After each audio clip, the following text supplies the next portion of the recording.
I'd not be in this situation if I'd not been in care myself. The psychologist who assessed us, he said that if I'd not been, I'd have had my family around helping me out. Or at least I'd have developed the skills of being able to gather around me my own support network.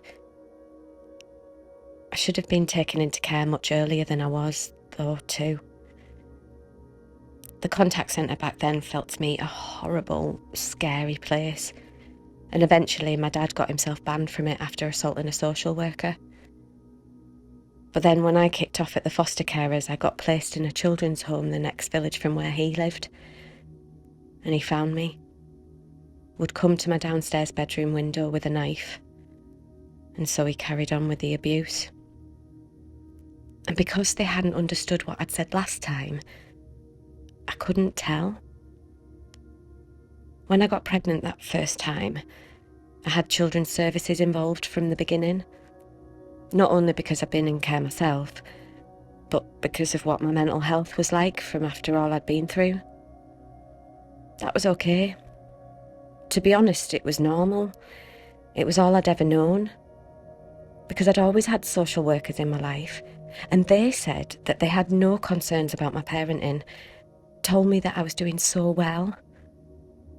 I had 3 children right one after the other, and whereas the older 2 were so healthy and easy to look after, the third had problems with allergies and sleep. And so I wasn't sleeping either, and I knew I needed help looking after them. So I walked them all 3 down the road to the GP and just put my hands in the air and said, "Help." They locked us all in the room while they called children's services. And the social worker came and had the Section 20 paper and kept saying, "You need to sign this. You need to sign this now." I knew that they were supposed to ask what help I needed first, to assess my mental health before doing that.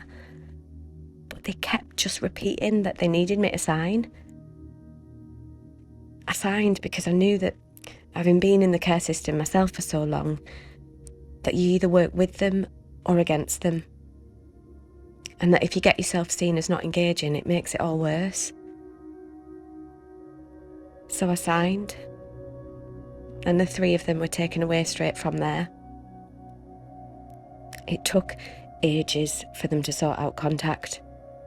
Even the video calls. Because none of the social workers had told the foster carer it was meant to happen.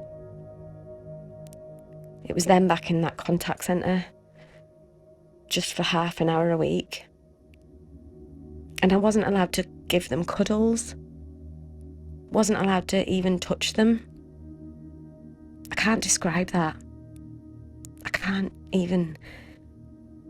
And the older 2 were screaming and distressed, and the littlest didn't understand. It was as though they thought I was rejecting them. Well, that's what I was being made to do. My solicitor went to the court and said, "Look, you need to allow her to hug her children." And he won. But it was only 6 weeks after that happened that the local authority let it happen. And by then, well, the younger 2 didn't want to touch me anymore. I was a stranger to them. It's still not the same, even now. And because they were on a Section 20, I kept saying, "I can take them back. If I can just get the support, I know I'll manage." And they kept telling me, "But we can't get you the support because of COVID, because your youngest is still a baby, because of your mental health." Endless reasons.